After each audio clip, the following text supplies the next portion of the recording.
Industry and government leaders converged on ground zero for alternative energy during the 4th annual Southern California Energy Summit held in beautiful Palm Springs, California. Hello and welcome to Southern California's CEO Magazine. I'm your host, Dwight Cromie. At the conference, discussions included the growing use of cutting-edge alternative energy technologies powering more of Southern California's homes and businesses, as well as the region's economic rebound. We were able to talk to several of the attendees at the event. I'm standing with Wesley Ahlgren. He's the Chief Operating Officer with the Coachella Valley Economic Partnership. Here in the Palm Springs area, very important event going on today here at the Convention Center, Wesley. And what an honor this must be to have this event, the Southern California Energy Summit, return. And this is really, I think, Daryl Hannah, I heard her say, and she's going to be here today, I heard her say that this is kind of ground zero or the epicenter for alternative energy.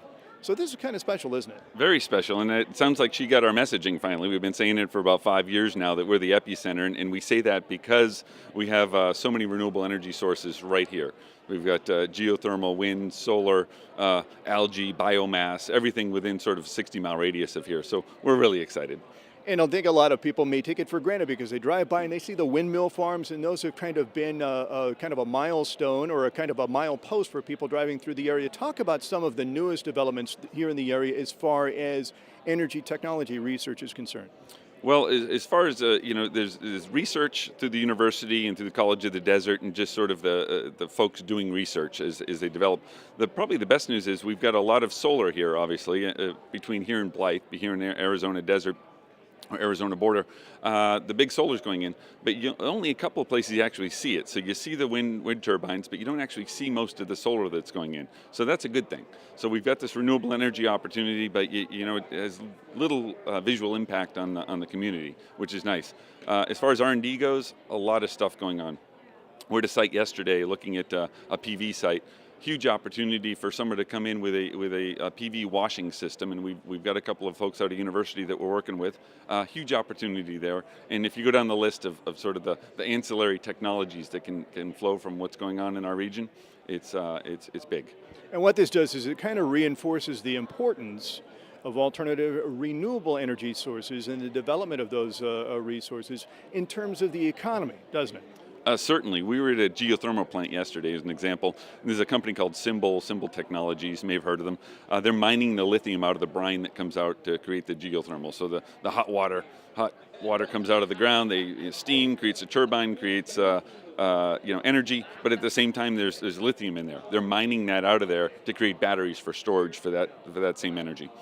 On a broader kind of a level, on a broader note, in terms of the economy, the economic resurgence, slower in some places, faster in others, things are starting to look kind of bright. There's a turnaround going on, isn't there? Certainly, and part of it's renewable in our sector, part of it's housing, part of it's tourism. A little bit of everything contributes here in our valley.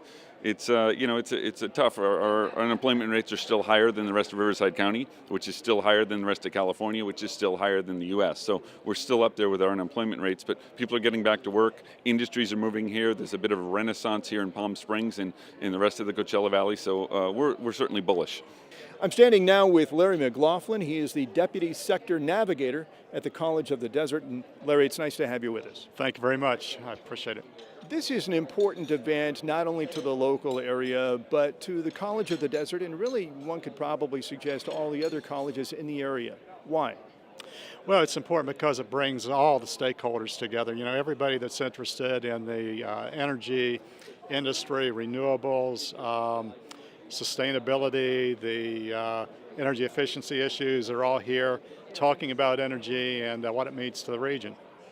How closely is the college involved itself with regard to the study, research, development of sustainable renewable resources? Mm-hmm. Well, College of the Desert has been involved in doing workforce training for quite some time, focusing mainly on renewable energy, but also on energy efficiency. And more recently, though, we've been developing a credit program, a full degree program called Energy Systems Technologies, and we've begun to offer classes for that and enrolling students at this point. So we're working to not only get people trained for the industry as it grows in our area, but we're working to educate students for careers in that industry over the long run. Now, are you able to get the support of businesses, whether they be local, national, regional businesses, with regard to providing necessary materials and resources for this instructional media that you're teaching for this particular sector? Yes, we've had a lot of great support from industry. We've got a number of partners that have contributed equipment, contributed funding, cost sharing on grants, and providing instructional resources. They provide curriculum information that can be used in classrooms, send instructors some of their own experts within the company to come and help teach our students. Companies like First Solar, NextEra Energy Resources, Abengoa Solar, WindTech, a wind company. We've had lots of support from renewable energy providers. In terms of the economy, and we can probably talk locally and regionally here because of the summit here today and what it's trying to cover, how important is the continuing development and implementation of renewable energy sources today? Well, I believe that renewable energy is going to be a key factor in how our economy evolves over the coming years. Everyone is aware of the global warming issue. We're fully aware of the depletion of oil and gas resources in the country. We are fully aware of the need to become independent of foreign sources for those energy resources. So I think renewable energy is going to factor in very prominently. It's important that we have a workforce that is skilled and ready to produce, to provide what industry needs in terms of the knowledge base that we have to go forward for innovation and for production of renewable energy resources. I really believe that it's going to be extremely important, and the community college system has to respond. We've got to do our part to make sure that we have those trained workers and those educated people filling the occupations and careers that are being created in that industry. We're talking now with Mike Basich. He is the Assistant General Manager of Riverside Public Utilities and also the Sustainability Officer for the City of Riverside. Mike, thanks so much for joining us. Thank you for having me. Thank you guys for being here today, too. Of course. The City of Riverside, for a lot of people who don't know, kind of leads the way for a lot of municipalities as far as a model to follow in terms of sustainable energy and renewable resources. Talk a little bit about your role in the city and kind of what your office does to move these projects forward. As a sustainability officer for the City of Riverside, it's kind of a big task because the city, as you mentioned, is pretty progressive.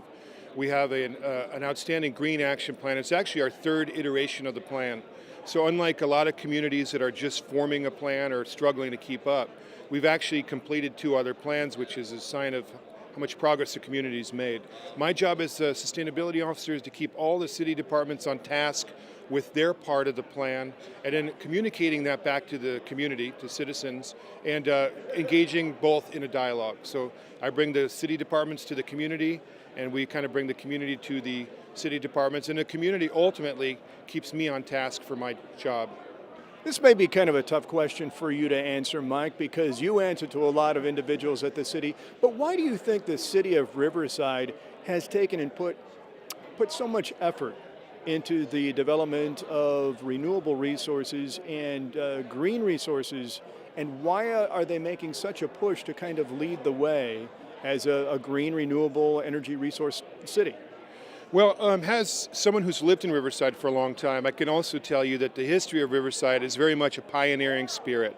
So the city was founded on purpose by a pioneering group of people that formed a colony, and we've always kind of kept that intention. Instead of looking out to tomorrow or next week, the city of Riverside has always been forward-thinking, 50 years, 100 years into the future, and it just made sense for us, partly because we're so impacted, geographically where we're located. We're impacted by air pollution of other communities. So obviously when you can see the air, it kind of drives the issue home. So I think it started with the clean air people, and it turned into just a natural environmental cause that the community has really taken the leadership on. And then the city of Riverside itself has vision.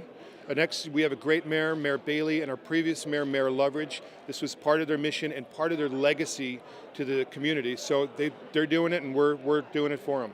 Mike, let's talk about maybe some of the important projects right now that you're working on and that the city will continue to work on into the future. Maybe some projects that haven't even gotten started yet, but you can kind of talk about. We have several renewable projects that the city of Riverside is looking at. We get a lot of wind generation, we get a lot of geothermal renewable generation, we have a lot of solar generation, so we're always looking at new projects, including a few areas for possible solar farms that we're looking to develop where we collect solar large area. And we're kind of always kind of looking for those. We're right now at 20% renewable, on our way to 33% renewable as far as our portfolio of resources. And the other city departments, our fleet is nearly 90% alternative fuel vehicles, and we have parks located within 5 miles of almost 90% of the community. We've got a lot going on, and we have so much going on that we started this greenriverside.com website, including on there is a map, so you can see where some of the solar projects are, bike trails, water-wise gardens in town, any kind of help or community event that's going on, you can find it there too, and you can kind of see it all for yourself right there. I'm with Robert Frost. He is with the International Brotherhood of Electrical Workers. And Mr. Frost, it's nice to have you with us today. Thank you. You are going to be speaking here today at the 4th Annual Energy Summit. And what are you going to be talking about? Well, our question was, what are we doing as labor to work with the clean energy development in the area? And some of those things are dealing with the education that we're doing. There's a big misconception that our jobs on these solar projects are short-term jobs. They're not short-term jobs. I mean, I've been in this industry working several different jobs for 32 years, and we're trying to promote that. The training that we're doing, back in the early 2000s, we started training our members to be prepared to do these large solar projects. Now we're moving on to the CalCEP, which is California Advanced Lighting Technology Program, and the EVITP, which deals with the electric vehicles that are right behind us. Those electric vehicles require energy chargers at their homes. It also requires changes at the power stations and the grid. So that's what we're training our members on, and we're showing the youth here today about the apprenticeship programs. So you're obviously very, very involved right now in getting your members trained up to tackle these new jobs and positions that are hopefully coming up very, very soon. Let's talk about maybe some of the projects that you're aware of that your members might be involved in right now in this area. Okay. Well, just in between Riverside and San Bernardino counties and Imperial, the three that are involved in this conference, we have about 1,900 electricians working on these projects. It's helped us double the size of our apprenticeship program in the last year just to prepare to man this work, and it's created a lot of jobs to lead them to a future pathway. There's still a lot of people consider some reluctance on the part of government and on the part of business to move things forward. Maybe it's because the economy still hasn't grown enough yet, whatever the case may be. What do we need to do, Mr. Frost, do you think, to get government and business, local, small, maybe mid-sized, or even large organizations, corporations, to help move some of these projects and initiatives forward in order to grow the renewable energy resource industry and put people back to work? Well, and that's one of the key components that we're going to be talking about. There has to be a cooperation. We need to get everybody at the table. That includes labor, along with the communities, the water districts, the power producers.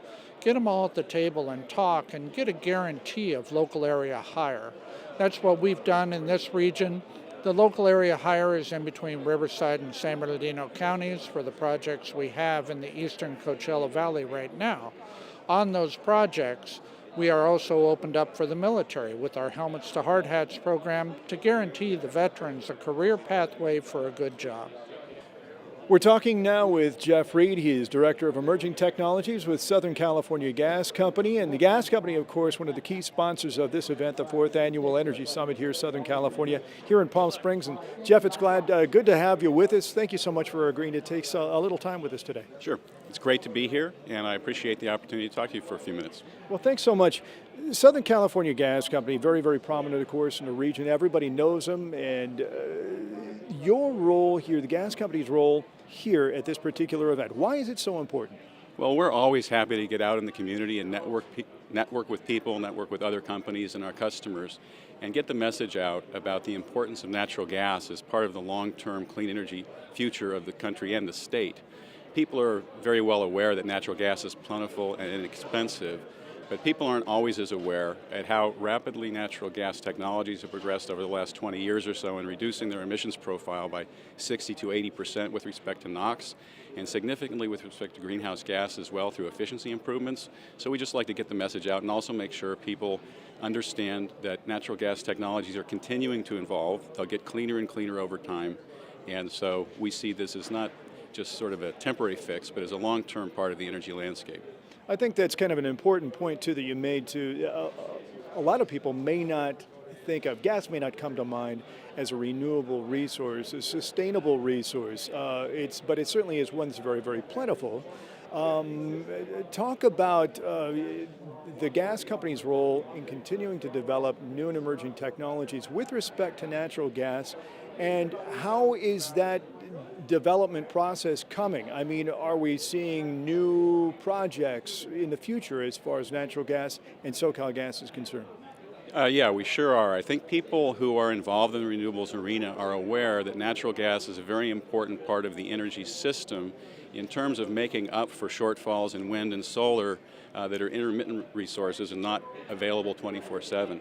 But beyond that, natural gas itself is an ultra-clean resource, as we've talked about, and new technologies like fuel cells and other types of natural gas technologies that have very, very low, almost zero emissions are being developed, and we're developing technology across the full spectrum of applications, everything from transportation to end use to production.